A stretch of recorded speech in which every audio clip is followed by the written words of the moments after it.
Shut Check the his fuck wrap up. up, bro. Yeah, check his wrap up. Well, welcome guys to We Don't Know Ball with Justin, myself, and our usual football host, Kieran, because we have to upgrade from the guest for basketball because he's a youngin. But today we are going to talk about recap the second round, what we saw, kind of the stuff that we got out of these series, and looking forward to making our predictions for our conference finals, respectfully. And then wrap up as we usually do with our facts and that kind of stuff. But we'll get into the intricacies of each series and so on and so forth. But before we go and do that, how are we doing today with our lives, guys? We doing all well? A mental checkup? Yeah, man. I'm about to hit 12K on TikTok. Posting a lot of content on Dog Mondays. About to get 100K on Instagram, which is pretty cool. Got a lot of sponsorships coming, so That's it's pretty awesome. cool. Yeah, man. I mean, life is going good right now because I was literally about to quit like 2 months ago. So, we And remember. yeah, and we're glad that you're still here when we still support you with everything that you do, and I'm glad that you show us love as well, and you being part of the sports community in general, Karen. yeah, I love talking ball with Justin and Jules, especially Not about retro. WWE. But yeah, Yes. Retro's a character. I mean, He's you your know, son. he's like Jack. I don't like think you Jack Swagger. understand, Kieran. I'm not even joking when we say this. Jules and I decided after the first time that you were on the show that we're like, well, maybe we can pawn Retro off on Kieran. And then lo and behold, Retro is in every single live, following you around TikTok, in your comments. Jules and I are like, I think it's working. Yeah, bro. But Yeah, and he tags me in his shit too. It's well, great. that's Now, what I was gonna say. on to what's going on currently. Why, God, why? Why? What? You okay? I'm just so annoyed. I'm so annoyed. Because now everyone has been on my ass since Game 7 of the Eastern fucking Conference second round has been over about how Donovan Mitchell's this and Donovan Mitchell's that and blah, blah, blah. And James Harden avoids another Game 7. Like, bro, I'm over it. Donovan Mitchell is garbage. I don't care what you tell me. I will say, I think he's very inconsistent, and that's why I've been a D Mitch, like lower on D Mitch in the Dude, he's totality of not his even a playoffs PRA career. merchant. He's just a points merchant. No, I mean that it's true, but like I think collectively in this series, when it with the Pistons and the Cavs, is that I think Harden for the majority of the series, but more importantly, Evan Mobley were the two better players in the series. It's just that Game 7, it's like, okay, you already knew Harden's going to have single digits. He's going to have a whole bunch of turnovers. So, okay, you know that. But they still blew him out by fucking 30 without James Harden being an impactful player. Like, I will give flowers to D Mitch for showing up and basically saving his legacy. But I'm not going to hear and sit and be like Kenny Atkinson didn't do a lot of adjustments with that Detroit defense, putting Mobley as a ball handler and PNR, introverted PNRs, and get Asar Thompson away from the ball so he has to go and sell out on double teams. He did a fantastic job. But I think I'm going to start looking more towards Mobley being a real impactful player because now I think he's finally starting to reach that potential that everybody started to talk about. But that's just me personally. Yeah, I mean, like my thing about the Cavs is that like the first, especially like this whole like round, Donovan Mitchell was just, like it almost felt like this dude averaged almost 7 assists like close to the regular season, but it's dropped to like 2.3 before Game 7, Yep. and it almost looked like if Asar Thompson on him, he was just trying to score, and I don't understand why you're trying to attack probably the best wing defender since Kawhi. Like I just don't get it. Because he's And trying to ego chat the rest of the league. literally, like it's almost like an ego. Like, dude, like Donovan Mitchell is a good player. He's a great player in my opinion. Nope. But all right, no. No, but like I do agree. Like there's like multiple instances like in the playoffs where Donovan Mitchell is heavily reliant on the right side of the court to create anything, and it's almost like he's just like a score first player, and all the playmaking like adjustments that we looked in the regular season, it's just gone now. Like Yeah. he's So what averaging you're like telling me less than is he 3. can't go left, and he sounds like another overrated guard in the East? Jaylen Brown. Are you talking about Jaylen Brown? Yeah, the difference is Jaylen Brown plays defense, though. No, but like I will cut Mitchell a little slack because at least this series, like this defense is like that, and like I think Agreed. I think a lot of guards would struggle if they had a Sarge option like on them for majority of the game. So I'm gonna give him a little slack, but like also against Toronto, like this was a recurring issue too. Thank you. Thank you. Yeah. Heavily reliant on 3-point jump shooting, like pull up jump shooting, like not passing to his teammates, and when like he's off the floor, they're actually winning the minutes with Harden, even though he's not shooting well. Thank Because you. James Harden, like people have to understand, James Harden is one of the best playmakers ever in the sport. And I also think we don't give enough credit to Jared Allen. Jared Allen was really good from games 5 through 7, and I think he was a big part of the reason why like his offensive rebounding is so valuable to this team to get second chance points. The defense and drop is like amazing, and like dude, he's part of the the Twin Towers, the new Twin Towers. Jared Allen and Evan Mobley, they like play off each other really well when they lock in, which is not consistently, which is frustrating as fuck. But I got to give credit to Kenny Atkinson because man, almost like you want to talk frustrating as fuck, though.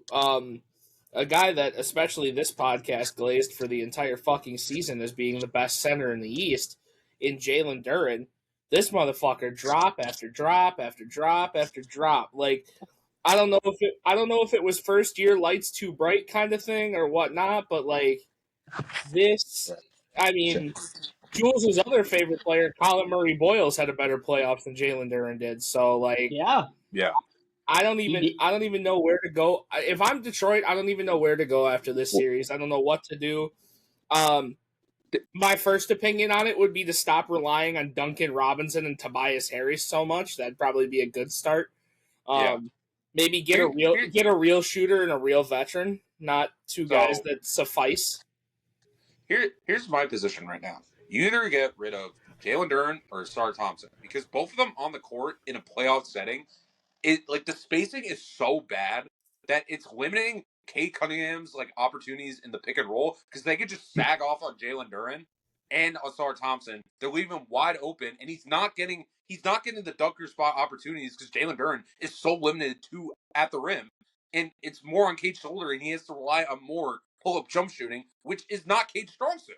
Like, well, and that's the thing too, is because like I'm in agreement for the most part, or getting rid of one or the other, but like you can get a whole bunch of value for either or. But why it's so weird is because obviously how to save the spacing is getting a secondary ball handler, just so Cade isn't getting blitzed constantly against these defenses, right? And it's like in that game 7. I just like Cade just was worn out. He's like, dog, I'm averaging 38 and 7, and I'm getting nothing from anybody else. Tobias Harris is my second leading scorer, right? And Duren being a who I push to be an All NBA guy isn't showing up. So it's like I don't shit on him for that game 7. I'm just like, it is what it is. But for the contract stuff, the thing that has been speculating around has been Duren getting traded for Austin Reeves, and that's something that I'm kind of intrigued by because the who I think an underrated guy I like, Paul Reed. They were winning the minutes when Paul Reed was on there compared to Jalen Duren, and he like yes, you don't have the rim protection, but at least you still have a Sar Thompson and Beef Stew who can at least shoot corner threes, right? So I think that could be a possibility going forward. I'm not sure your guys' takes on it, but I think that could be a heavy possibility. I don't hate that at all because Austin Reeves doesn't need to impact the ball like when he has the balls in hand. He's a very willing cutter. He's great off the catch as well. the one thing is really the defense, but they also have the defensive personnel to like counteract that. So Exactly. I'm not really mad. Um, And I I think do. Duren gets maximized by Luka. Sorry, say that again. I think Duren gets maximized by Luka if they trade for each other. Oh, absolutely. And like, dude, like the thing is that Jalen Durham will be in a better situation in LA for his skill set because they'll actually have the shooters around him. So like the paint is not as clogged. So and Yep. like if we're in a double big situation, like if you have a stretch four, like there's not going to be two guys in the paint constantly because I think that's what happened. Like Evan Mobley and Jared Allen were literally boxing him the entire game. Mm-hmm. Like and like, dude, Asar, bro, like you gotta get like. I'm not even asking for a good jump shot. I'm asking for an ass jump shot. You're not willing to shoot at all, bro. Like you Yeah. gotta like the thing about a man, right? Like a man has at least showed me like offensive progression. Like he's actually like willing to take mid-range jump shots to get better. But like, bro, like Asar Thompson, like I just don't see the offensive upside. I really don't. Like Justin, I don't what's your know. take? Shit, on which part of it?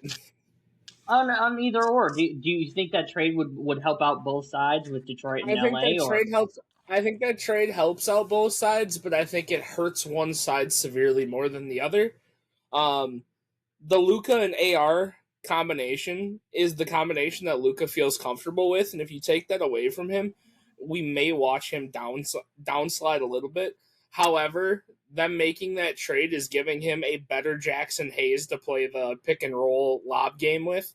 right? And we all know that Jackson Hayes isn't the sufficient option for him. They thought DeAndre Ayton was going to be the option, but my God, that guy's a bum. Literally.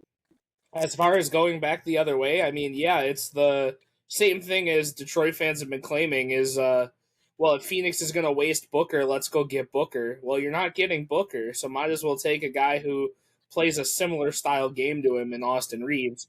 Um, I just don't know if Detroit's willing to blow it up yet. I'll be honest with you. Yes, I agree. the spacing is dog shit, but they're both so young. And Asar, like you said, isn't willing to learn the jump shot. But if somehow, some way, again, me speaking in a God, that'd be insane world, if Jalen Duren can become a floor spacer like the way Andre Drummond has, Well, that's why I was like glazing him so hard because like bro, I'm sorry, I was gonna try and finish a thought, but I couldn't after saying it. well, that's why I was pushing Spacer him. Andre Drummond. Well, that's why I was pushing him so hard because he had this little like cute little push cross that doesn't do shit, but he had somewhat of a decent like 12-foot like mid-range shot in the games that Cade wasn't playing. So it's like okay, he can like do something, but then like I'm seeing in the playoffs, he's having to get literally spoon-fed like a baby to go and dunk a basketball, which again is fine. And I'm not trying to knock him. It's just realistic. It's just like if that's his skill set, that you can be maximized by a person who can spoon feed you the ball, like Luka. Always gonna be It's always gonna be funny to me. It's like it's as simple as it sounds. And shout out to our buddy Galore on this one. But Jalen, you got bitch made by a man named Wendell. Like, come on, man. Literally, Justin, I do think I do think you have a good point though. In terms of not trying to blow it up as soon, I agree towards that. I think we'll have to see where they are at the trade deadline this coming season for next season because they're in Cancun now. Sorry, Detroit fans. And see where they are to see where they should make upgrades because I think they're going to be another playoff team next year. They're definitely not going to be a 1 seed. I think they're going to probably be a top 4 seed.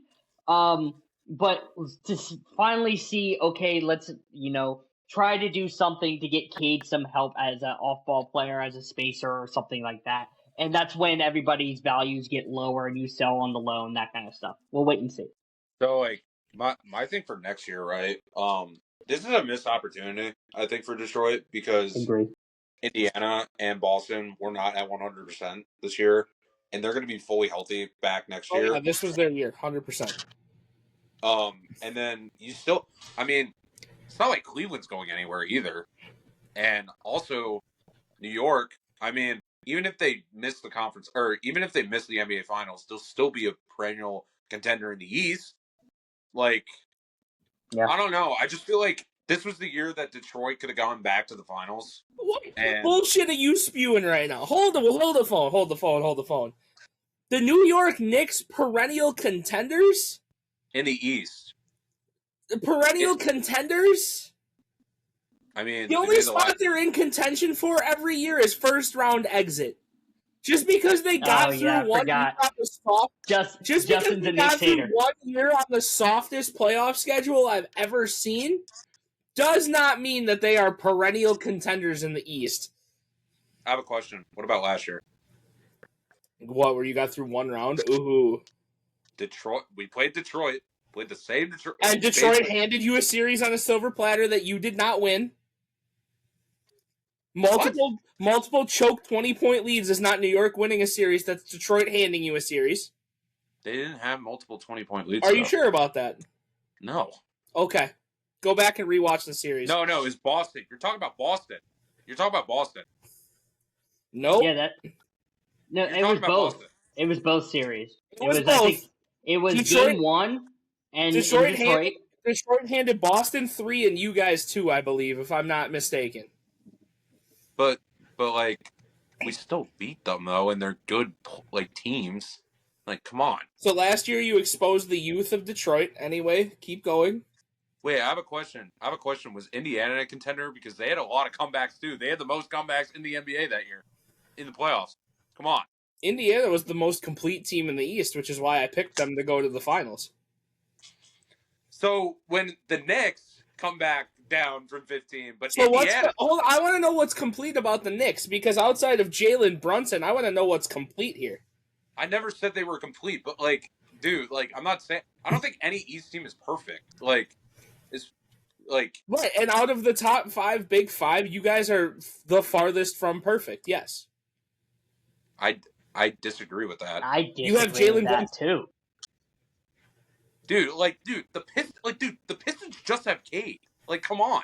Like, dude, the Knicks offense is much better than the Pistons. Like, they are more complete offense than the Pistons. They don't have to rely on Jalen Brunson as much as they used to. They're actually using him in off-ball action. Right. You don't have to rely on Jalen Brunson as much, because 1 out of 5 games, Karl Anthony Towns shows up for the money he's paid. That is You W gonna give hate. any credit to the Knicks? Like, god damn. That is W hate, bro. Jesus Christ. Do we You want gonna to tell me I'm wrong? What? I think you're absolutely wrong. Yes. Because they just But, like, blew out. and I mean, we anyway. can talk about this next series where they blew out the team that beat Boston. Team. It doesn't Well, matter. They still We literally won. don't get. Why are we not getting credit for that? Like, why not? I picked. Boston was Okay, literally the favorites to go to the finals. Like, come on. Kieran, I will be fair. Just And they to, came back from 3-1. I picked Philly in this series to move on to this to your. I picked Philly in 7 because I thought if Embiid wasn't going to be healthy, Maxey with the pacing and just go. I thought that was going to be a big problem for you guys because of the foot speed of Mitchell Robinson and Karl Anthony Towns. So fucking well. That went so fucking wrong because Maxey has 2 speeds, fast and faster, and he can't slow down and process a goddamn thing off of Mikal Bridges or OG. 2 left hands and no brain for processing. Jules, I'm so over Tyrese Maxey. Jules, you know what Tyrese Maxey reminds me of? A young James Harden. A little bit, yeah, Like, a little bit. Like, the reason I say that is because I think, like, Maxey gets himself in the situations because his game is, like, too predictable. It's either fast or just, like, pull up from 3. Like, and with James Harden, like, yeah, go ahead. No, I was gonna say he is. I call him the Harden clone for a reason. I agree with you. He is a Harden clone. Yeah. His mentor was Harden when he was on the Sixers. I completely agree. Mm-hmm. Yeah. Like I said, significantly before I was cut off, Toronto is ascending as well. I was just saying, like, I feel like this was the year that Detroit was going to go to the finals until for a really long time, because I think they overachieved with the record this year, and I just don't see, like, Cade carrying his offense like he did, like, this year. Like, yeah, because we all know defense does regress in the NBA. Like, do we think this defense is going to be as good as next year? Like, defense is regressing. Their team defense? Yeah. I'm going to say no, and the only reason I say no is because it's the same thing as like when you talk about like OKC last year when they schemed different things in the finals. It's not that the defense is regressing so much, it's that people have seen your schemes. So Yeah. people are going to be Yeah. able to counteract what you do. So I don't think it's a regression. I just think it's that, okay, they play defense this way, so we scheme this So way. it's a Until counter, they yeah. change it, this will work. I think No, but like, yeah. I think both can be true. I think you can regress because you are being schemed against. I think they can regress, but at the same time, it all depends on who they bring in because they could they could bring in a 3-and-D player that automatically makes this defense better than it was this year, or Yeah. they could bring in somebody who say is a worse defender than Tobias Harris, they're a worse defender than Duncan Robinson, but can score the basketball. So it's like Right. it all depends on the offseason moves. If the team stays the same, I see the defense staying the same. They just throw different schemes at it, which might make it look like it regressed next year. So, Yeah. like I said, it all comes down to honestly coaching. It has nothing to do with what the players are doing. Yeah, like I said with like Detroit, I just think it's going to be very hard to get back to the position that they were in this year because like the most of the contenders that were out this year are going to be more healthy and probably better. Yeah. I'm really intrigued by Hallie and Zubac. I want to see how they use the pick and roll to utilize Zubac, and I'm really excited. I hope Hallie's back at least 80% what he was because I'm not expecting what he was like before the Achilles. So I agree. Well, there's a lot of things to be excited for in the East. Like you said, Detroit's probably going to take the step back after overachieving this year. Boston's going to come back at full health, not knowing the biggest question mark is what the fuck do we do with Jaylen Brown and his Twitch stream. Like you said, Hallie coming back off the Achilles tear, if he'll come back at full strength. Not to mention Toronto's emergence in the second half of becoming Yep. a legitimate team and how they move forward in that. Charlotte Yeah. being the hottest team out of the All-Star break after absolutely collapsing in the playoffs. What the hell are they going to do? So, like, that's three teams right there that already could bump Detroit out of that top spot. The Knicks are still, like I said, going to be in top 5 talks. That's just the way it's going to be. If the 76ers do something in the offseason to change, what will their future be? Nope. It's like, I said this to Jules Kieran a little bit ago, is we have contenders in the West. The West is, like, very top-heavy. Yeah. We are back at the time of Jordan's Eastern Conference, and one team is higher than everybody else. But right now, it's so Eastern Conference that I don't think there is a team that's above everybody else. Oh, yeah, There's I a agree. bunch of shitters fighting to get to that spot just to lose a final. Yeah, like, yeah, there's going to be like an outlier year where like the East does win. It happens like all the time, like Boston in 24 when they were so dominant that year. Well, 100%. You could also, not to mention, you could see a fluke out of the West. Think about 1 year where in the second round, either OKC, Denver, or San Antonio have to play each other. Okay, cool. Then the winner of that goes and plays the team that's not mentioned there. So these teams are getting the shit kicked out of them for 2 series. Yeah. And then they go in and play a finals. It's like, cool, you're playing a team that just had 2 dogfight Game 7 series. Like, it's just, Literally. it could very well happen where the East flukes something out. Or for all we know, with T-minus 5 days till the Giannis move. Because otherwise, if he's not moved by the draft, he has to sign that fucking insane extension in the summer. So he's getting moved. Where is Giannis going to land, and who is he going to help out? Because you know he's going to stay in the Eastern Conference. But to keep it with like just the playoffs with the Knicks and the Sixers again, we can. Well, I mean, Kieran, you can glaze the Knicks if you want. You rightfully deserve it. I don't care what Justin has to say. Please do your thing. You have no, but Justin, like before I was like cut off, like you have to understand, right? I'm not one of these Knicks fans that are be like, because I literally said we were gonna take the Knicks or we're gonna beat the Hawks in 6, and then I said to Jules, I thought the Sixers and Knicks were gonna be a 7-game series. Like I did not expect us to come out like that, and we were shooting the lights out of the ball, and like that was the biggest thing for me because like this entire season I've been complaining about like the off-ball movement, not using Cat as a stationary playmaker, like not using like backdoor screens to get McHale into like mid-range like jump shooting opportunities, and like even though I'm a Knicks fan, like they've been proving me wrong as well. Like I did not expect this at all. Like I literally told Jules before the playoffs that we were a second round exit, and Yeah. the fact that we're in the Eastern Conference Finals for the second year in a row, it's just like I'm just happy. So It's awesome. We lose the Cleveland. So Yeah, it is what it is. and again, we've been Knicks pessimists the whole year. I've been a Knicks Yeah. pessimist because of the defense, because of I just wasn't a believer of Brunson and Cat on the same floor being a defensive but Karl Anthony Towns, I think this series specifically was great defensively against Embiid, against Andre Drummond, and in drop coverage against Tyrese Maxey. I never thought that was going to fucking happen. He did very, very well. That's what shocked me. Like Cat, dude, I don't know what it is with Cat. Like I always thought, people forget, when he was coming out of college, he had the defensive tools to be a good defensive player.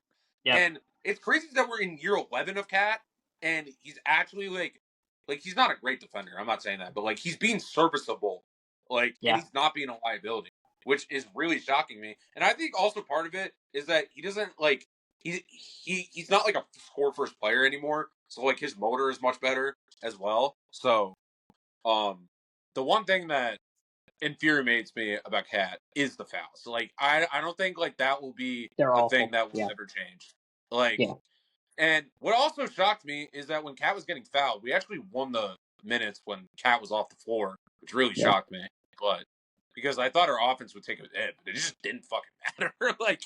It didn't. You fried Embiid because he still has no knees and he's playing the deepest drop coverage of all time. Yeah. He doesn't want to come out of the paint. And then when Mitchell Robinson's on, he's out physicaling Embiid because he's getting all these offensive rebounds. So it's it was a very good series for the Knicks. Again, I've been proved wrong. And I hopefully, they prove me wrong continue because spoiler alert, I'm going to pick against them. No, I know. But it's shout out to the Knicks. They deserve flowers. Can I say something, Jules? Or the one thing I will say is that they played so well against Philly. Blew I never felt scared in that entire series while watching the game. It almost felt like the Knicks were so much better than Philly. Does that change your mind at all? Against the Cavs or no? It does and doesn't because we've talked about it. And we will talk about it. We'll save that for that segment. But it could almost be what we saw with having too much days rest with what we saw in today's game. I think it could be rusty and that kind of stuff. That's what worries me.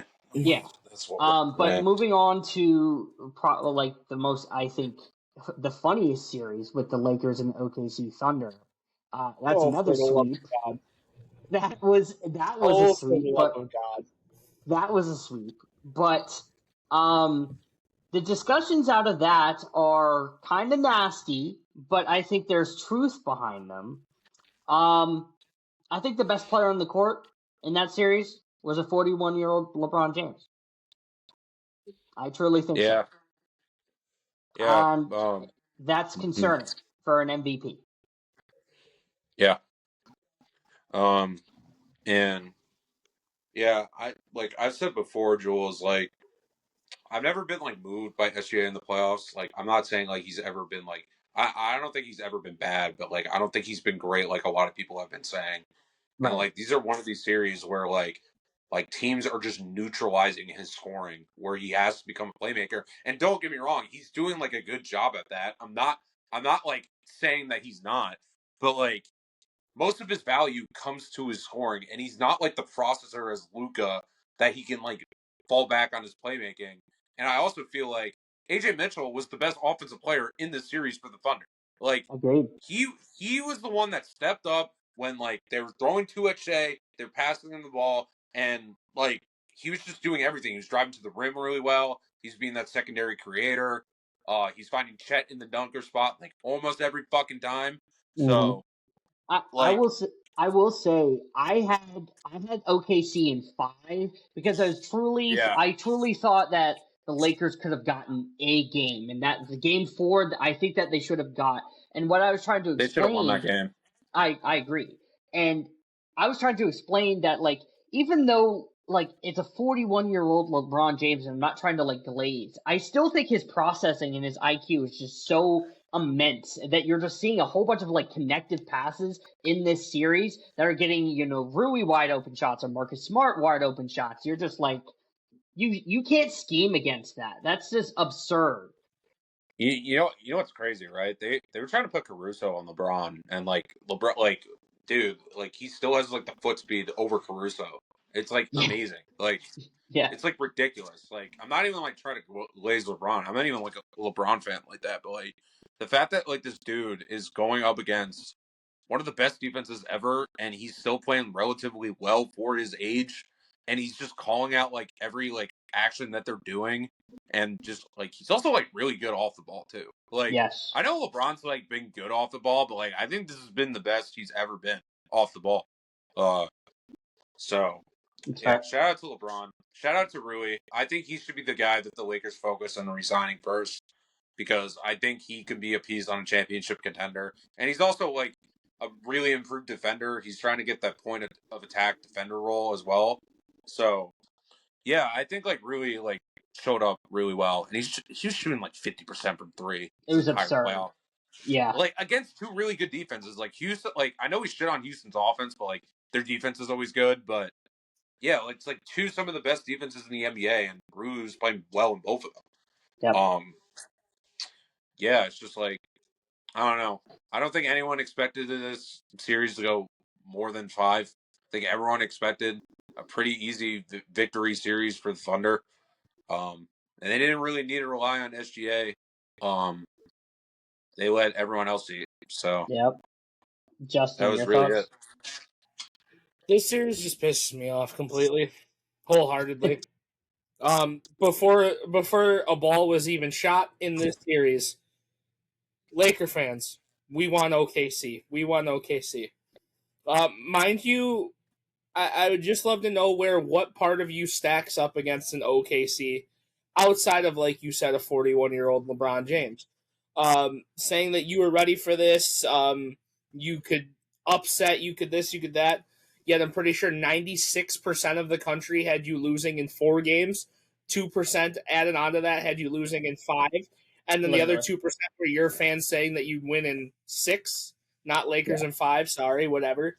But yeah, Laker fans delusion. LeBron, great series. On the other side of things, the discourse against Oklahoma City from fans outside of Oklahoma City has just gotten to an all-time nasty high. This Yeah. is 100%. I'm jealous my team doesn't do what your team does as far as off-court shit to build a roster. And on court, you're mad that they're getting these calls that your players aren't getting. Granted, we talked about the Duke whistle, we talked about all these things, but it's like, okay, Kieran, you could admit you're a fan of one of the biggest foul baiters in the league at point guard. Yep. Okay, Minnesota fans, you can be upset that your 26-year-old superstar is playing on one knee and not getting calls because he can't move as fast as he normally does. So be it. We're not going to disingenuously go at a franchise because of the way that Sam Presti has built a team. If you want to be disingenuous toward one player who I still believe is the second best player in the league, I just don't get how we can hate a whole team.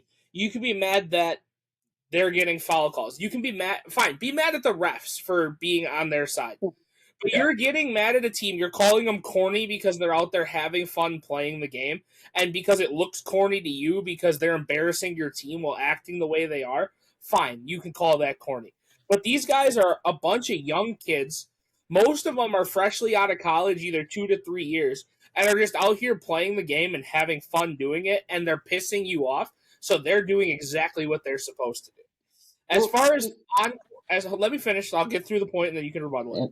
As far as the on-court stuff, AJ Mitchell was head and shoulders their best player, probably followed by Jared McCain.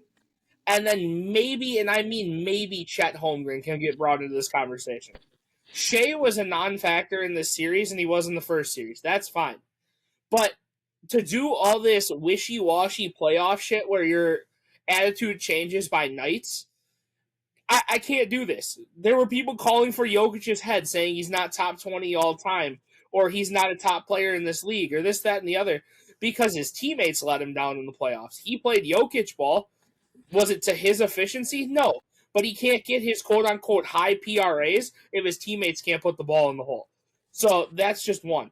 For Shea to take 2 series off because he carried this team, not just this year, but the past season to get to this point, as being the most consistent player on the Oklahoma City Thunder, the man took 2 series off and people have helped him. And spoiler alert, he took game 1 of this series off when he didn't need to. Cool. Maybe Shea's tired. Does anyone ever think of that? This man might be tired. We saw Kate break down like we talked about in the other series. He's doing everything he can. Now Shea is getting the help after being so tired. I just can't take the discourse when it's so one-sidedly biased. With the what I wanted to add on with the free throw discrepancy, fake narrative bullshit, is that the Lakers are one of the highest teams to get fouled in the league, as well as in the playoffs. They had more free throw attempts per game against OKC this series. So I personally, again, I will never discredit SGA for saying free throw merchant or like the OKC being free throw merchants. Do I think that they sell calls? Yeah, but every fucking team does so they can try to get an advantage, right? So I don't like the discourse when Lakers fans say, he's a free throw merchant, but I'm pretty sure Austin Reeves had more free throw attempts in this series than SGA. I'm pretty sure, or if not, they're probably dead even. So, yeah, but don't let them talk to you about how LeBron got the Curry whistle. Don't talk to don't talk to them about how there's no phantom whistle on 41-year-old LeBron anymore.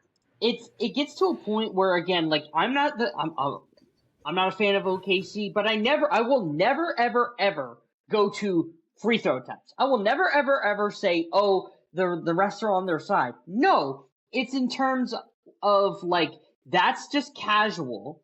If we're keeping it a buck, and them being able to get to the line more than you is cool, but even in this series, they didn't do that. The Lakers have one of the most favorable whistles in NBA history. So what are we doing? What are we doing?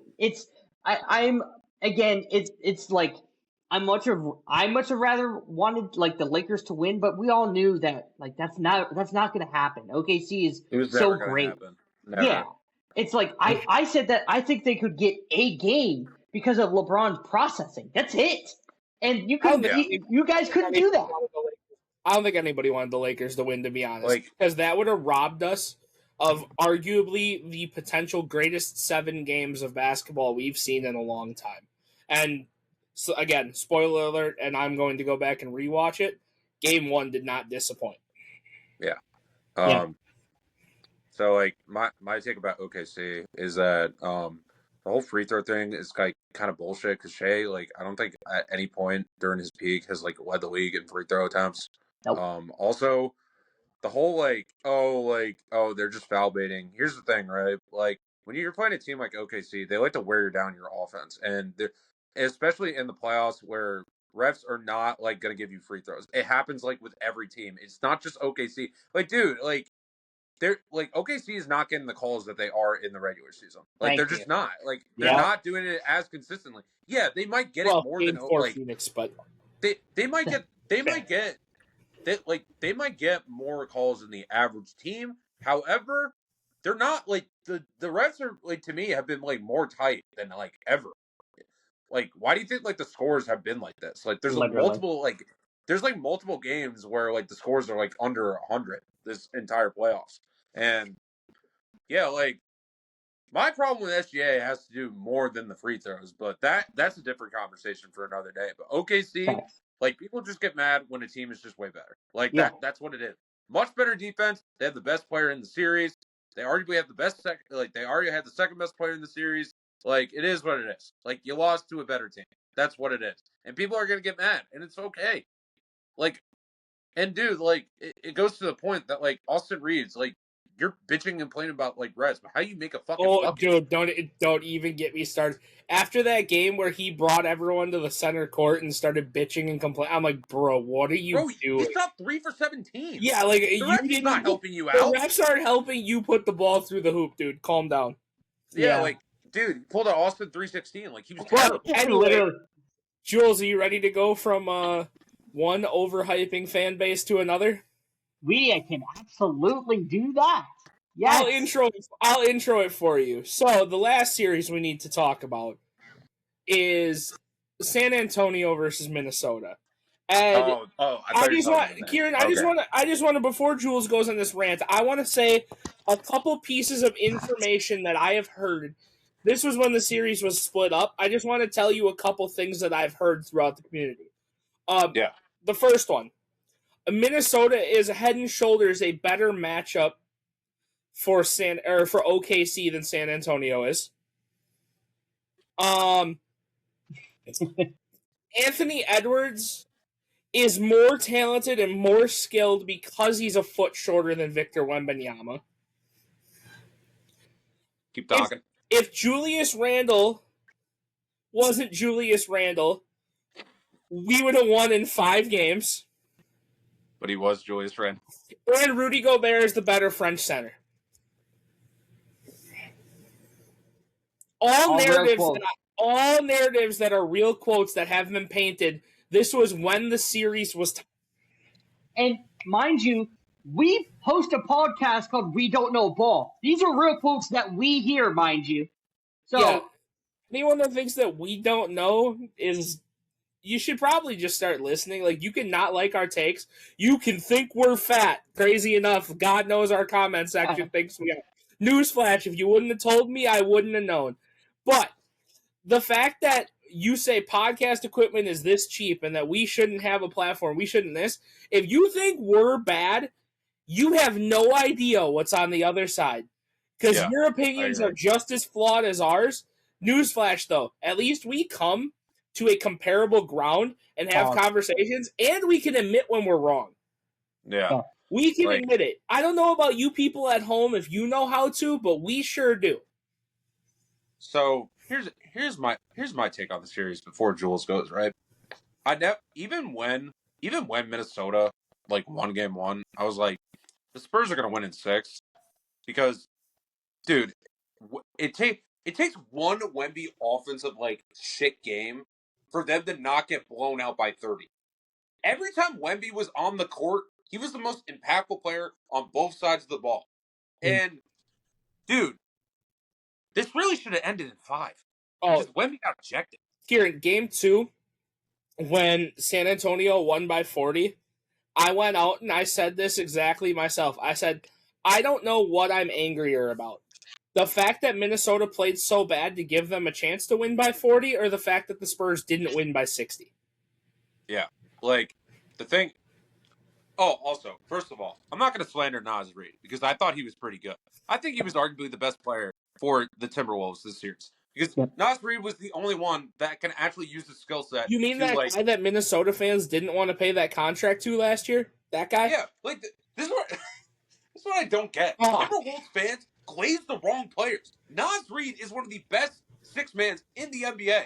And sure, he's not the greatest defender. I'm not arguing that point. You mean perimeter GOAT defender, Naz Reid? Another stance we heard. Naz Reid is a phenomenal perimeter defender. But no, Naz Reid, his offensive game is really good. Like he can handle the ball, he can shoot off the catch, he can get into the dunker spot and finish at the rim. Dude, Naz Reid, to me, this entire series was their most consistent player. He's a 6'8", 3-level threat. He's a solid offensive piece. Yeah, if I were the Timberwolves, I would keep him. Who I don't want to keep is Julius Randle, who is, dude, what frustrates me about Julius Randle, right? I see games where I'm like, man, this guy has so much skill. He can pass the ball really well. I thought he had a lot of great passes in this game. He tries to use bully ball like a Cam Boozer. And, dude, it just wasn't fucking working. And this is my issue with Julius Randle in a postseason setting. He becomes way more mid-range jump shooting reliant, but he's not actually that great at it. And he becomes way more three-point reliant because his opportunities at the rim where he can play bully ball, they're just gonna like cater all of his. They slowly things to the evaporate because paint. of the way the half court set is played.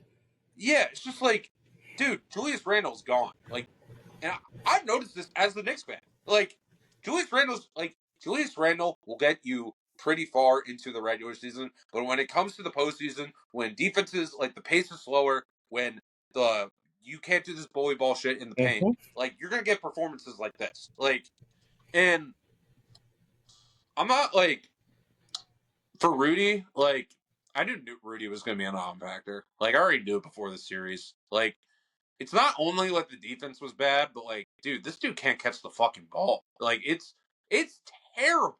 It's horrible. And then the last two people I want to go after, Jaden McDaniels, bro. I understand you think you're hot shit, but you're not an offensive threat, bro. You're really not. We have a Jaden McDaniels. I'm pretty sure in Game 5 he shot 5 for 22. Are you fucking kidding me? This dude wants like to be paid like a max player. Fuck out of there with that shit. But dude, we have a Jaden McDaniels. Ant said it himself. They're set. KD who? We have a Jaden McDaniels. They got Jaden McDaniels, but we got Luke Cornett.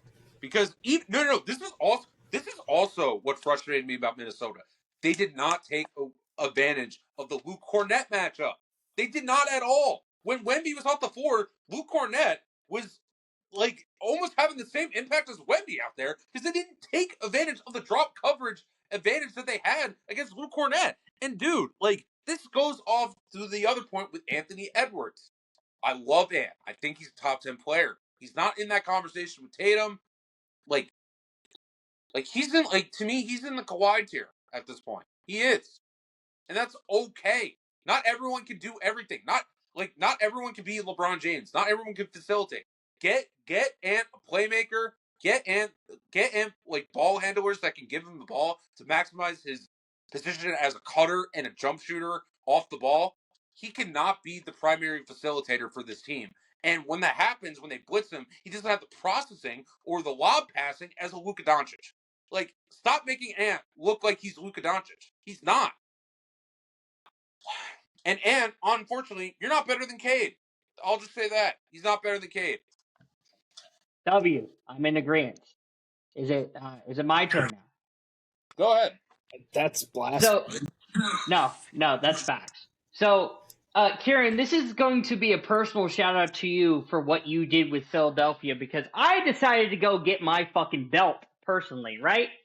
And I was told by these Timberwolves fuck-ass fans funny as fuck. that this team was better than the San Antonio Spurs, that they were going to be the team to win in 6.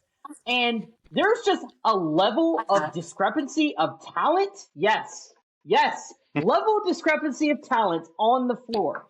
This is, by margin of victory, this is the second highest margin of victory in NBA history, and this went 6 fucking games. That's insane. A plus 97. The only other series that had a higher win margin was the fucking Heat and Cleveland series last year, 105. Damn. Two things about this really quickly. Yeah, you guys took 2 games because Victor Wembanyama set a record for blocks and he couldn't show up offensively, and we got a good look for the last possession. And then the second game, Wemby had to get ejected, and you Timberwolves fans thought that he should have been suspended because of an elbow, which I agree, he should have been ejected by the rules, absolutely. But then you thought that you were going to take that shit back at home and take that shit on home court, in our home court. You guys lost by fucking 30. Like, there's a level to this. Like, it's disgusting. My thing is, with Timberwolves fans, was that you guys move the goalposts to move your agendas. Because I heard that Chris Finch was a good coach this year. Now he's dog shit. I heard that Chris Finch can't make adjustments. He made the adjustment in Game 6 of doing small ball lineups that actually worked pretty well against Wemby. Wemby had like 19 and like 8 rebounds. He was a non-factor. It was a Stephon Castle game. He made the adjustments. You guys couldn't execute. This is the stuff that, like, you guys can't have your cake and eat it too, because Timberwolves fans, and this is why I called you guys fraudulent, because you guys were built to beat one team, and that's Denver. And that's fine. There's a whole bunch of other teams that are more talented than Denver now. It's 2026. It ain't 2023 no more. OKC's here. The Spurs are here. So, at Jules, this point... Jules, why'd you go a top one hoop so hard there? So, at this point, even with the Randall point, people are saying, oh, they're going to, trade these guys. Dog, after this playoffs, who the fuck wants Julius Randle? There's no way you're getting off that contract unless it's at the trade deadline. There's nobody that's going to want fucking Rudy. Even though he's a high impact defensive player, he can't, like Eric said, he can't basketball. Like, what are you doing in game 6? You combined between both of them more fouls than points. You know how fucking absurd that is? That's insane. One other person I do want to shout out on the Timberwolves, Terrence Shannon Jr., I think it was a great games 4 through 6. But in terms of, there's levels to this, in Timberwolves, you're a good team. You're a really good team, but there's levels. And I told you guys that at the beginning of this year is when I picked Spurs in 6. It's that we have arguably the best player in the world, and he just breaks offenses. That's how impactful he is. Like, it's insane. Yeah, like I said before, I said this conversation like to Jules earlier. Like, this Timberwolves team reminds me of the Grizzlies of the 2010s. Like, they're a really good team. They have a lot of good players on it. They're defensively oriented. They can upset a couple teams in the playoffs. But they're not an actual contender. They will never be one. Mm-hmm. And like my thing is, I think we like noticed this. Getting rid of Cat was fucking stupid. I don't know what they were thinking, but dude, like, you see how he's maximized in New York, and Cat, is playing the best basketball of his career, like, in the postseason. So I just think, like, there's just, like, levels to this, bro. Like, Julius Randle he is a good player. Like, don't get me wrong, he is a good player, but in a postseason run, like, how are you going to rely on Julius Randle making mid-range jumpers and threes? Like, you just can't, because he doesn't do it consistently enough. And especially shooting against, like, the whole team shot fucking Victor Wembanyama put your team, the whole team, shot 36% at the rim. The expected league average is like 59%. You're shooting minus 23% at the rim. One person's doing that. That's insane. And then Steph Castle doing the stuff that he did against him defensively was tremendous. And Dylan Harper. Like, Dylan Harper was pretty good too. Like, I agree. They were just getting like everything. They were getting like everything at the rim, dude. Like, and that kind of ruins like Rudy's reputation too, because like Rudy was just like a non-factor at all in this series. Yeah. And it's bad. Honestly, the only thing I can grant Rudy after this playoffs itself is that anyone that thinks that any of his DPOYs are fraudulent, you should probably just stop talking. I agree. Oh yeah, I agree. I will say this before you go, Karen. I don't want this to ruin Rudy's like PR, because Jokic plays completely different than Wemby. Wemby plays as a mobile big who's pretty quick for his size, and it can, go screen, slip screen, basically everything, and is a complete lob threat. Jokic's value is being a high post, mid post, low post player and creating for himself. Those are completely two different types of offense, where Rudy heavily is better as a post defender, as a drop defender, and all this kind of stuff, why he made Jokic look like the way he did. But when you go up against somebody who has a completely different skill set that is completely nullifies your defense, that's what's going to make you look bad. But Rudy's still a tremendous defender. He should have been, I think, a finalist for a DPOY this year. That's neither here or there. But I don't want this to be slanderous, because this is another series that he doesn't look good against an all-time great offensive player. Curry, Luka, now Wemby. Yeah. The last thing I'll say about like the Timberwolves is that, even though like I'm giving Ant kind of a pass because he is on 2 bum knees, like, I'm not gonna like slander Ant as much as I would, because he did have a couple the first series, let alone as much as he did. yeah, like the fact that he even had like a couple good games in the series, like shocked me. Like I'll say that, but there comes to a point where you have to like understand that like Ant can't be the primary playmaker on the team. Like he just can't do that. Like, and even if Dante was here, I don't think it would change much. I really don't. Like, Think that's another thing. People putting up Dante DiVincenzo as like Game 6 Clay. Like, yeah, like yeah, what? like no, like don't get me wrong. Like Dante is one of their best shooters. Like I'm not gonna say he's not valuable. He's a pretty good point of attack defender too. It's just Yeah. like comes to a point that like how much is Dante like really changing this outcome? What like they're not gonna get blown out every game that they lose, but it's just like I don't think like I still think this series goes 6. Like I do. Yeah. I do so. Jules, let me ask you something, and Kieran, you're allowed to chime in on this too. Do you remember when Mike Conley got basically waived the first time by them? Mm-hmm. Yeah. Do you remember the player I said that they should have signed for a veteran minimum at that time just to get their team moving and potentially lead into a playoffs? Who? Chris Paul. I think it's Chris Paul. Do we think that impact could have helped in this series or hurt in this series? The one thing I'll say about Chris Paul is that like even though he's still like an amazing passer, like even like when he was like on the Clippers, I thought the passing was still there. He's gonna get hunted defensively. But it erases that question mark of Ant having to be the primary ball handler. That is true. It is true. Like Chris Paul played this year and like he was just bad. A shell of Yeah. himself, yes. Yeah, but he's like 46 feet. Like I'll add the context there. I'm not entirely sure. I do understand where you're coming from. Just like you set up your offense, you can spread the floor, get people in places, and that kind of stuff. He'll probably actually get Rudy to catch a basketball, comparatively to others.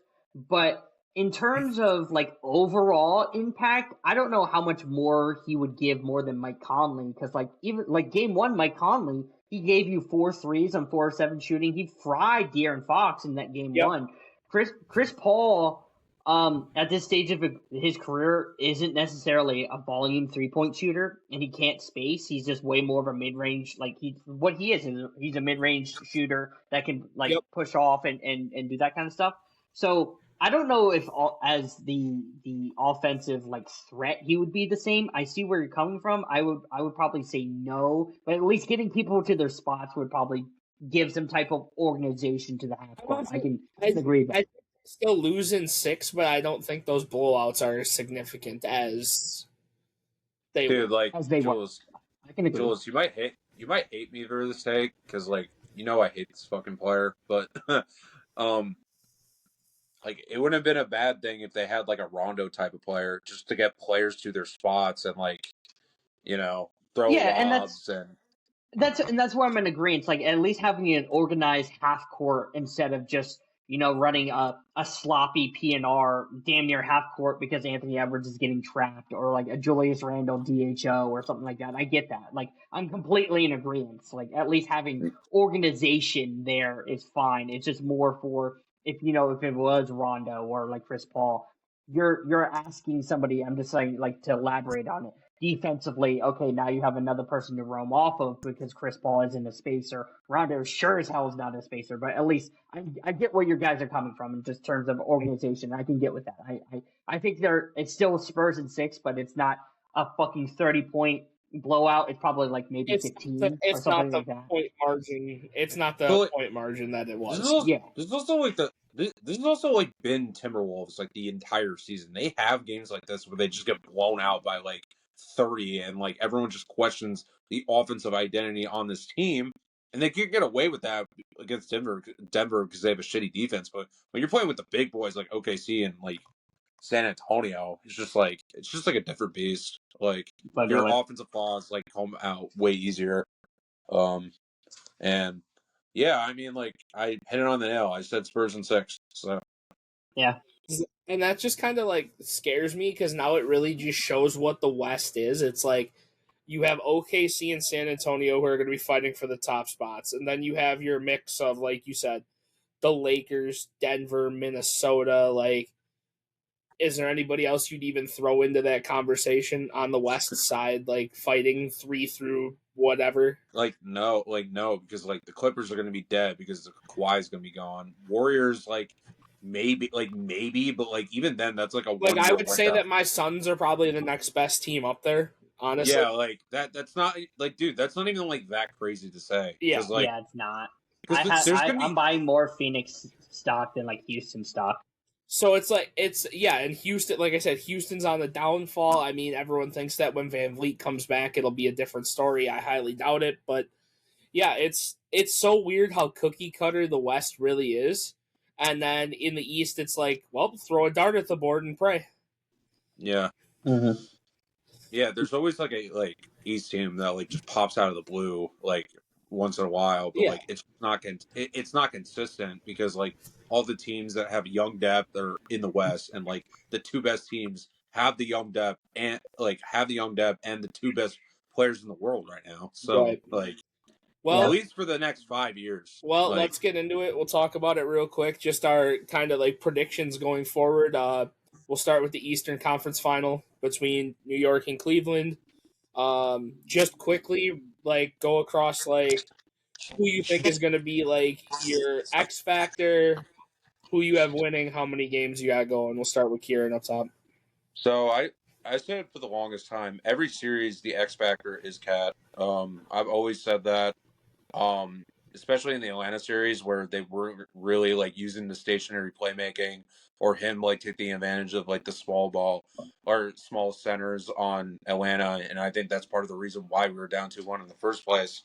And now now and then in Philly, he took advantage of the matchup with Embiid being slow and like not fully healthy, and I admire him for that. But now you got a different piece with Mobley and Jared Allen in the paint. So I think if Cat wins that matchup, that's gonna be the biggest X factor for the Knicks. As for the Cavs, I think it really comes down to like the role players, because I think like the four core players have a big burden on them. They have to do like Harden has to take the playmaking role.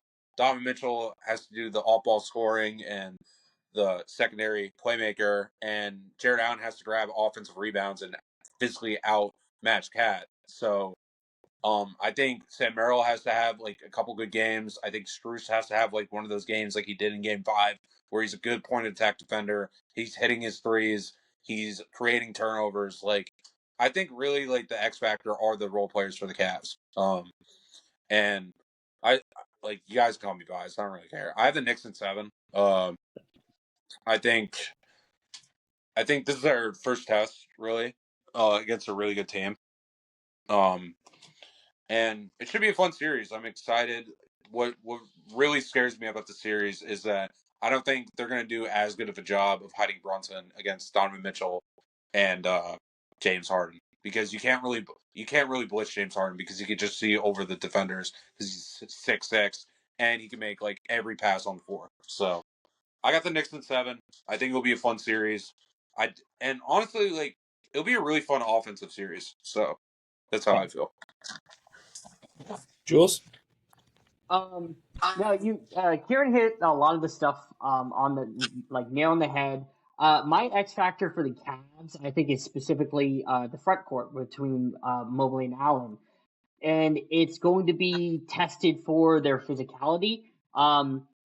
Mobley and Allen both have won the possession matchups against Karl Anthony Towns this year and over the past 3 years. I said in a video that I made a little bit earlier, just Karl Anthony Towns does not do well against Mobley or Allen when guarded by each of them. So it's going to be interesting how they match up, and if the Knicks actually run a double big lineup and have Cat at the 4 and Mitch at the 5. And if they don't do that, I don't think OG is going to be able to go and guard Mitchell and Harden. He's going to have to be on Mobley because they just don't have the size anywhere else. So it's going to be very interesting. They shoot a whole bunch of threes comparatively in this series in the regular season. They don't really get to the paint that often, so it's going to be very important for Mobley to do that. X factor for the Knicks, I think, is OG. to see how consistently he is offensively coming off of this injury. If he can create his own shot against Mobley, we'll kind of have to wait and see. And then defensively, if he's going to be cross-matched at all in transition against Harden or Mitchell or whatever. I say the Cavs in 6 because I think their offensive ceiling is higher than the Knicks. I think the Knicks are way more consistent, so I'm not even mad at Knicks in 7. That's probably the safer pick. That's why they're the favorites in this series. But I think the Cavs haven't even hit their potential yet, and I think this is a good team to go and do that against. I like a lot of the offensive matchups that they have, so that's why I have Cavs in 6. Yeah, I mean, Jules, you hit the X factors basically on the head for me. It's definitely their bigs in Cleveland is how they're going to match up against. Will they be able to slow Cat down? I think you would both agree that the bigs in Cleveland are a little more agile, a little more physical than New York's bigs, which is kind of a crazy thing to say because New York's known for just having big body bigs that want to basically fight for everything. The rim deterrent's going to be a huge thing for them. If they can make Cleveland beat you by the outside, or if they can make New York beat you by the outside, you're literally looking at Brunson and maybe a couple from Josh Hart to try to beat you. I agree with you 100% on OG Anunoby. This hamstring, if it becomes a nothingness, he's listed right now as probable for game 1. If it's a nothingness, like you said, he's going to have to go and guard Mobley. He's not going to be able to be a point of attack unless they decide to go with a bigger lineup and try to send him that way, because I think watching him and Donovan Mitchell clash one-on-one could be just an absolute masterclass, where Mitchell, like we talked about earlier, the ego check of I'm going to score no matter what versus OG Anunoby's defensive ability could just be probably one of the most entertaining things to watch. I think if this goes 7, I have New York, but I actually have Cleveland in 5. I just don't see. I'm serious. I just don't see New York being able to stack up to the firepower that the Cavs have. Like Kieran said, if Strus comes out firing the way he did in Game 5 in any of these games, it can be an interesting situation. You can sit there cross-armed all you want. Yes, I am a Knicks hater. I will always be a Knicks hater. So not only just to let you know, Kieran, I've been high on the Cavs since the Harden trade, and I said that they can make an Eastern Conference Finals. I understand. And I was called that's dumb by that guy, and now that we're here, he's now picking them to get to the NBA Finals because he hates the Knicks. It's so crazy, dog. I still don't believe in the Harden move. Listen, right? I'm not. I'm a Knicks pessimist. I'm a Knicks pessimist, but I'm fine with the Knicks. Like, if they make the finals, they make the finals. I don't care. Like, I'll live. Listen, Jules. I don't care what you say. Listen, I understand if you want to pick the Cavs. I don't really care. 5? 1, 2, 3, 4. You're lucky I gave you a game. Holy fucking shit! You hate the Knicks, dog. It's me versus the city of New York at this point. Yo, our comment section who called us out for being Knicks haters. Again, I am not it. Self-proclaimed Knicks hater now. I am. That's nasty. That's nasty. I'm also convinced that only people from the boroughs are fan of the Knicks. There are no Knicks fans outside of the boroughs. Listen. Like, I already told you it was like my position on the Knicks. Like, even if we get to the finals, we're getting smacked in 4 games. So, like, hell yeah, you are. It is what it is. I just think it's crazy to say 5. I understand 6 because like the home court advantage and all that stuff, but yeah, 5 is crazy to me. Like, you don't belong here. You don't belong here. Justin, does Cleveland belong here? No. Absolutely not. Who the fuck belongs to that? Do you really want that answer? Yeah, go ahead. Boston and Charlotte. Oh my god. W callback. Fucking Charlotte. They lost to Orlando by 30 in the play-in. That's because their top 2 3-point shooters forgot how to shoot for a game. My bad. Yeah, and that's what happens. No, Jules. That's what happens when you face a physically ass team like Orlando. You get Thank you. boxed. It had Oh, that's nothing to do funny with shit. physical. It had everything to do with Conk Nipple forgot what the orange orb was supposed to go. I'm He forgot crying. where the orange orb was Jules, supposed to go. Jules, Conk Nipple goes, I don't know what to do with this. Plunk. I don't know what to do with this. Plunk. Jules. What did Jaron Allen say 3 years ago? Like, The lights were right. too bright. W callback. That's Damn right, the lights were too bright. LaMelo and John forgot what basketball was for 48 minutes.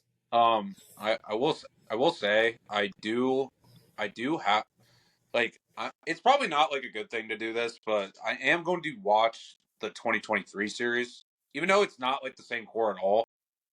I want to see like how effective Brunson was because Mobley, Jared Allen, and Mitchell were there. So, I'd watch the series too to realize that he's a certified traffic cone and he was the point of attack against everybody because he can't play defense. Is this why you brought me up? Jules, when we did this last year, did you? I did not. I swear. Jules, did you or did you not agree last year that Brunson's offensive load was not enough to get past his liability on the defensive side? I mean, in that against Indiana, I think specifically, yeah. Man, Aaron Neesmith, hot shooting, man. Hot shooting, yeah. Hot shooting. No, Jules, you can't tell me that fucking first game was lucky. Yeah, what you know about Obi Toppin legacy games? Fuck that. He had none he had none with the Knicks, okay? He had none with the Knicks. Fuck you. I was so high on Obi Toppin when he got drafted, and I'm like, oh, New York, that could be a good fit for him. He'll be fine. Gets traded. Well, that was a missed opportunity. Obi Toppin with Indiana in the playoffs. My guy. So, and now that our picks are with the East, do we want to talk about this series in the West? You guys definitely can because you guys both watched Game 1 tonight, so you're going to have a slightly better insight on what you think is going to happen because you got to watch it one time. My thoughts are exactly what they're going to be is OKC should win in 7, but I think that they're going to fluke their way out of it because I don't think what they've done in the last 2 rounds is good enough to play with the Spurs. And the X factor is Shai Gilgeous-Alexander going to snap out of whatever funk he's in and play basketball? As crazy as it sounds, a back-to-back MVP has to be an X factor. Crazy how that sounds, right? If you just show up and play basketball the way that you have been, maybe this is a close series, but off of the box score I looked at, and yes, I'll say I'm a box score merchant for Game 1 because I had a rough day and I went to bed. I looked at the box score after everything happened. If Shai's going to play like this, chalk it, San Antonio in 5, because that team the rest of OKC can't play with San Antonio, but if Shai is at his highest, OKC in 7. Well, so here's the thing. Here's the thing with chalk me, right? Is that but Minnesota's the better matchup.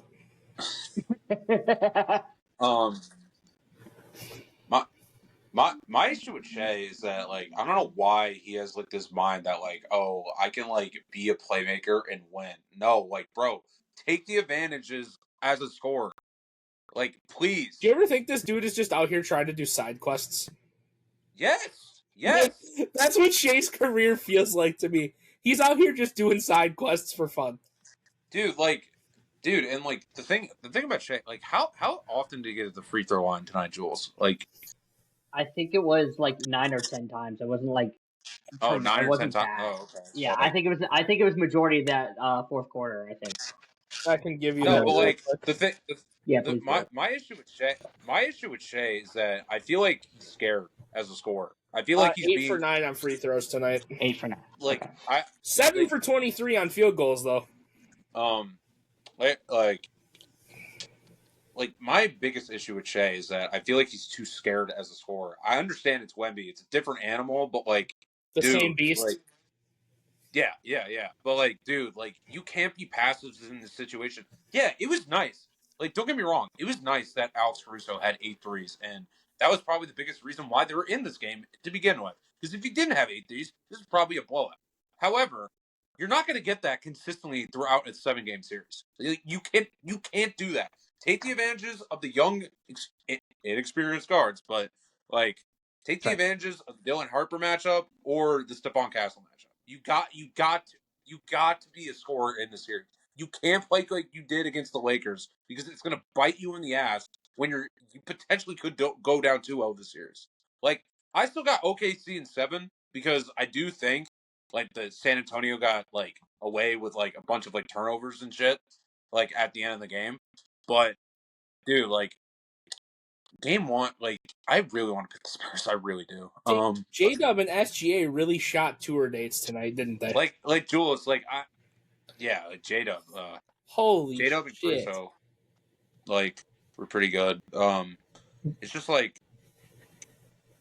what worried me was Wemby. Like he completely boxed Chet tonight. Like Chet was a non-factor at all tonight. What do we talk? Hold on. What does that concern you? What in the past has told you that this isn't exactly how this was going to go? Because I said as soon as the series lined up, Wemby's going to go back to his locker, punch in the code, open the part where Chet's dog collar and leashes, take it off during warm-ups. He's going to go put it around his neck, and he's going to drag the little bitch around the floor like he has every single matchup they've played.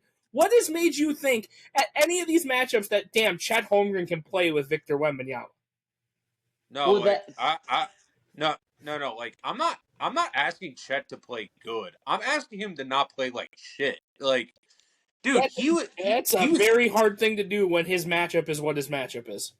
No, I'm aware. We've seen what he can do when his matchup is a normal person, somebody who was born to this world and not created in a lab. But however, when you match up against the 7'4" demigod that is Victor Wembanyama, I'm sorry, Chet. You're supposed to be the guy who you were supposed to be touted as Victor. You were the slender man. You were the guy that could space the floor and ball handle and do all these things. This guy comes from France, and you are literally just cast by the wayside, my boy, because you could have taken the league by storm if Wemby wasn't the thing. But the cards fell how they are. You are second fiddle in the West. You will never be as good as this man unless something happens that changes the course of history forever. Good luck, and may the odds be ever in your favor for your entire career. Like I was saying before, like Jules, I said this like multiple times, like about Jalen. I'm not comparing Jalen Duren to Chet. I'm not doing that at all. But like, if Jalen Duren just plays average, like the Pistons are probably in the Eastern Conference Finals right now. If Chet plays average against Wemby, they probably win. They probably win this game because he was terrible tonight on both sides of the floor. I slightly disagree with that. I think offensively Chet was just awful. That I think in the middle of the second quarter he was trying to create his shot on Dylan Harper, and Dylan Harper just put his arm up for like 5 seconds. He couldn't get past a rookie Dylan Harper. I think defensively though, I think Chet had some really impressive blocks on Wemby as the POA, as the guy. He came in and helped out on the block that basically put it to overtime, and that's been Chet's real value. So I will slander Chet because he is not Victor, and people who put Chet and Victor in the same conversation I think are asinine. But in terms of this series, Victor Wembanyama, best player in the world. Spurs, I say Spurs in 7, and some of the stuff that I was saying prior to the series and trying to watch film in the regular season games, Shea looks uncomfortable as a scorer when Stephon Castle's on him and Victor's basically parked behind him. We saw that multiple times this game today, where Shea takes these heavily contested mid-range shots that usually go in, but because of Wemby just being there as the anchor, it's not. And he's taking ill-advised shots. Now, again, SGA had a really, really good fourth quarter. Big reason why they got into overtime. But in terms of the scoring the basketball and like creating advantages off turnovers, which the Spurs will cough that basketball up because of the young, inexperienced guards, they're not taking advantage. They're not getting like transition points out of them. Again, in this regular season alone, they had they caused the least amount of turnovers to the Spurs, and the point discrepancy on fast break points. The Spurs won that discrepancy by a plus 20, which is absurd because the Spurs don't turn over teams. They just funnel everything to Wemby and get a block and that kind of stuff. They don't get a whole bunch of steals. So OKC needs to turn on their superpower and turn over the Spurs and get out in transition and win the transition battle. And that's a big reason why they didn't. They relied on Alex Caruso, which shout out Alex Caruso, but it's just Wemby took over. He had 11, 12 straight points by himself. But I think just defensively, this is going to be a very grit and grind kind of series. It's going to be much of what we're going to see and why I have Spurs in 7 is because I think even with Stefan Castle giving you 11 turnovers, there's still going to be types of impact that he can give to you as, the skip passes to the corner threes that I talk about all the time. Victor's just lob passing, even though there's a bunch of the times in this game specifically he didn't finish. He got to the free throw line because they're packing 3 people on him. So yeah, I think I just think offensively, SGA is way more of the consistent player for sure. But again, just like why I'm picking the Cavs in 6 is because the explosiveness.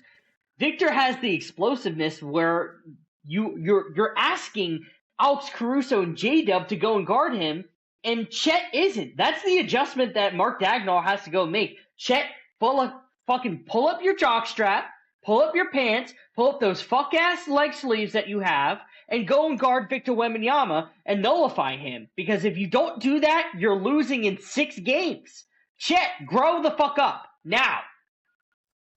It's literally quit being a bitch. You're our best chance at him because you're literally the great value version of him. You have to go try to stop him. Like I'm not dude, like Jules, I said before, you don't have to play great, you don't have to play good, great. You don't even have to play good. Just play average on him. Just play average. Yeah.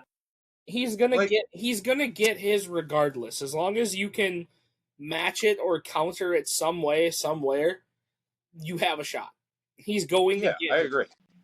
Yeah, and I do agree with the turnover point because even though Stephon Castle had turnovers, they didn't get those points in transition like they did in the regular season at all. There was multiple times where Stephon Castle and they weren't going to the hole. They were settling for threes, which I thought was really stupid. Chat GBT Boston ball is that you're trying to maximize too much. Dude, it's like the awful coaching. AJ Mitchell, you have a wide open lane and you're settling for a fucking 3. Literally. So again, I don't care if I get called biased. I have Spurs in 7. I think just schematically, defensively, they can affect them more than any other team. I think that the impact of the young guard and Dylan Harper was completely shown today, and that's why I think he should start going forward and Fox should come off the bench. I think that Devin Vassell and Shem both need to be way more consistent from 3. You took a whole bunch of threes, but you need to be more consistent in play. That's what I said before, Jules. Yeah. But and then for OKC to also win, you have to go and win the Luke Cornett minutes because that's what they were able to do in the regular season. But I think that they won the minutes when he was on the court today for sure. But make more of an emphasis of taking and putting Cornett in space because he just can't do it.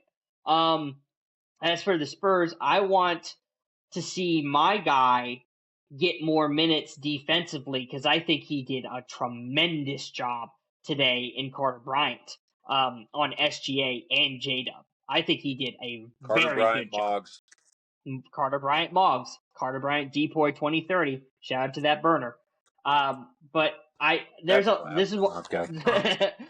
why I think this is going to be probably the greatest series that I've seen. We'll see, and hopefully this is just a cinematic series, regardless of the outcome. If we lose, we lose. But I know it's going to be a good series regardless. That's all I want. Good basketball. Part of me thinks we're going to get robbed of it because if Shaky's playing scared with like you said, the castle and fucking Wemby shadow. I think we're gonna, if he plays the way that you guys say he did in game one and he continues to play the way he did in the first two series, we're gonna get robbed of instant classic basketball. Justin, you're going to be very upset with what he did in the first half. I won't be shocked. So for the longest time, right, I've said the 2013 NBA Finals is the greatest series I've ever watched. Because Fuck there was you, a lot by of the way. cinematic. What? I said fuck you, by What? the way. Ray Allen. No. Like, no, just like the overall games in general. Oh my god. Anyway. No. Like, being serious for a sec. Like what made that series so good is that like most of the games were really competitive, especially Game 6. And you know the other game. I'm not saying it, but anyway. No, like what I saw tonight was pure basketball and why I love basketball. Two of the best teams in the sport, like giving us great defense, and like two of the best players in the world going at it. And one didn't play great today. The other one played fucking like Terminator on crack. So, it's got to be SGA's time in game 2, because if he plays like that again, they're not winning in game 2. Like they're just not. He can't be too like Jules. It's almost like he looked scared to like attack the rim at all today. He like, played scared. I understand. It is Wemby. He's the best defender of the 21st century. But you got to take a chance at this dude, like a chance. I do have a question for you, Kieran, because you're the other person that watched it. In that fourth quarter, when Wemby got that offensive foul on Caruso, and he kind of just smirked it off. Do you think that he kind of knew, like, okay, you know, this is going to be our, like, do you think that was a very tactical foul by him? I think he was metagaming hard. Yeah, like, dude, I was just like, man, Wemby, like Wemby doesn't give a shit. Like, it's crazy. It almost felt like Wemby's like, man, like, I'm just going to pull out all the tactics on you and just to make you eat shit. It sounds like he tapped into that Kevin Garnett Infinity Stone that he got. Literally. Like, I just to describe it, it's like a 2-point game in the fourth quarter, and Wemby's going for like try to get like around Caruso, but he doesn't even try. He just like literally leans into him and pushes into him and makes him fall over, and it's an offensive foul, and they get a possession back and score 2 points. But when he gets up, he's like, "Oh darn!" But like he has this weird smirk on his face that I think it shows me composure, like, because I know a lot of people like get like the emotions like get the best of them. I think it's just showing that like Wemby's just. I know it's corny, but is this like Kobe Bryant running through Powell, like poetic in the Olympics? Yeah, kind of sort of, because like getting back to like the Timberwolves series, they put like Minnesota, I think, completely pushed Wemby, like the physicality and like his composure, obviously with the elbow stuff.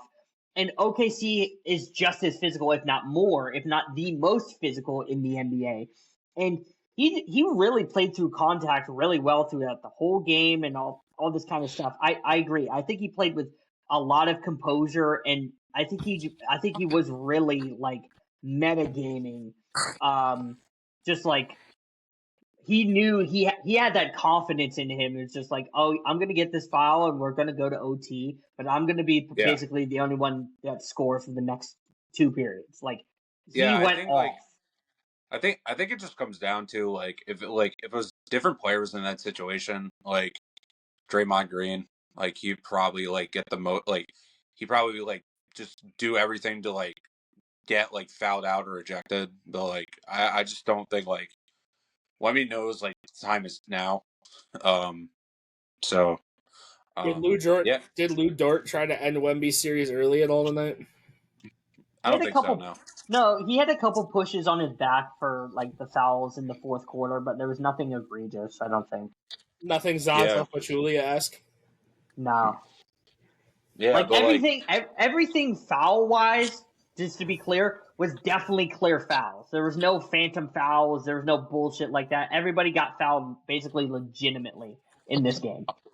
Listen, like this thing I also noticed too. Like even though like the game was close, it almost felt like the Spurs were a step ahead.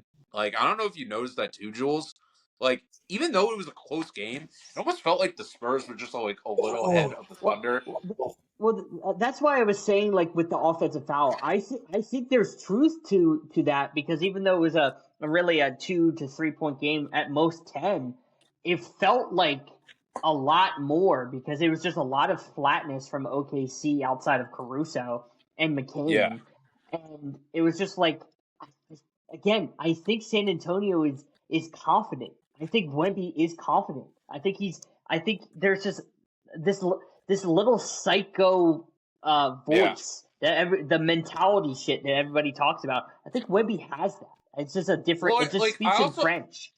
But you also, like, I know I'm gonna glaze Wemby here, but like you also have to understand that like Wemby just seems like a veteran already, bro. Like he looks like in the time of his life, like in his prime right now, like he just has like the quote unquote intangibles as a veteran. Like he's not like getting like emotional like as like other players in the league. Mm-hmm. Because he's a monk. When he's getting a foul, he does complain, but like I don't think it's like as egregious as other players.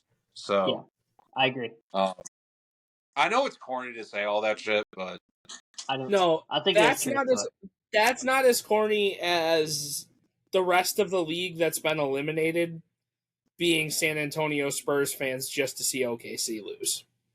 And Now, then them turn on us. They'll turn on us by next year. As soon as you guys drop a game, bro, it's literally. I will say I think a lot of people are rooting for the Cavs to win the championship. Oh yeah, 100%. Yeah, the Knicks haters coming out, i.e. I'm not gonna lie. At this point, I just need the Spurs or OKC to win, because like the alternative out of the West the alternative out of the East is not a thing. Like whoever wins the Western Conference Final must go on to win. I will. Must. I was telling this to Kieran. I think this, like, unfortunately, I think the Eastern Conference Finals is going to be overshadowed by what is happening. I really do hope that Knicks Cavs series is a 7-game series of just like hard basketball. I think it will be. I think it will be. I just think it's going to be overshadowed by what's happening. But if there's good basketball in the East, I'm not going to be mad at like whoever comes out, regardless. Here's the problem. The last thing I'll say, right? You know that I am in full hate mode when I want to see Donovan Mitchell in the NBA Finals. Like, there's a problem here. That's a fact. Now, I will say this. This is a corny thing I'm about to say, but there's only one team in NBA history to go first 2 rounds and win, and then go to the NBA Finals. There's only one team to do that. And it's the 2008 Celtics. So the odds are not in the Cavs' favor. So I'll just say that. That's fair. That's fair.